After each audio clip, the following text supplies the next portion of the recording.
అంటే ఇప్పుడు అంటే రష్మికది ఆడిషన్ వీడియో బయట మంచి వైరల్ నడుస్తుంది. విజయ్ దేవరకొండది వచ్చింది. ఇప్పుడు మీరు కూడా ఆ రేంజ్ కి వెళ్ళిపోయిన తర్వాత సుప్రజ్ ఆ గారు రీల్ ఏమన్నా ఉంటే పంపిస్తాడు, నాకైతే గుర్తులేదు. నేను చాలా ఆడిషన్స్ ఇచ్చిన. సరే ఒకటి ఇప్పుడు చూపియండి. ఇప్పుడు ఆడిషన్ ఇట్లా లేదు, అదే పెద్ద టాస్క్. సరే ఇప్పుడు నేనే చెప్తా. Okay action. ఆడిషన్ ఇట్లా ఉండేది, నేను ఏం చేయాలి? ఫస్ట్ ఆడిషన్ అంటే నాకు గుర్తుండి ఐ వాజ్ నాట్ అంటే ప్రిపేర్డ్, ఏదో చెయ్యాలి లైఫ్ లో ఫస్ట్ టైం ఏదైనా కెమెరా ఫిగర్ పోవాలి అని చెప్పి వచ్చిన. ఆడికి వచ్చినాక ఆయన ఏదో చెప్తుండే, సీన్ ఇచ్చిండు. సీన్ ఇచ్చినాక ఆ సీన్ చేసేసిన. సీన్ అయిపోయినాక నెక్స్ట్ సీన్ ఇచ్చాను. రెండింటికి వేరే ఎమోషన్స్. ఫస్ట్ నచ్చింది కదా, ఇది చింపేద్దాం అని చెప్పి తీసుకొని చాలా ఓవర్ యాక్టింగ్ ఏదో చేసిన.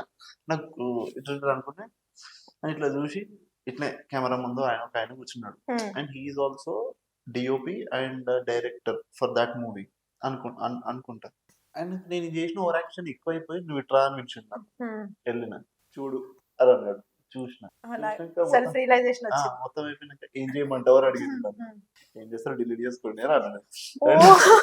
నేను నవ్వుకుంటే అక్కడ నుంచి వెళ్ళిపోయినా. కానీ మెట్లు దిగేటప్పుడు నాకు అనిపించింది, ఏంది ఆడిషన్లు ఇట్లా కూడా ఉంటాయా, లైక్ వాళ్ళకి నచ్చకపోతే సరే మేము మళ్ళీ పిలుస్తాం వెళ్ళండి అని అంటారు అని అన్నారు నాకు. మరి ఇట్లా రా చూడు ఏం చేయమంటావు అని అడిగితే అంటే వేరే లెవెల్ ఆస్కర్ పర్ఫార్మెన్స్ ఇచ్చినట్టున్నారు అక్కడ. అది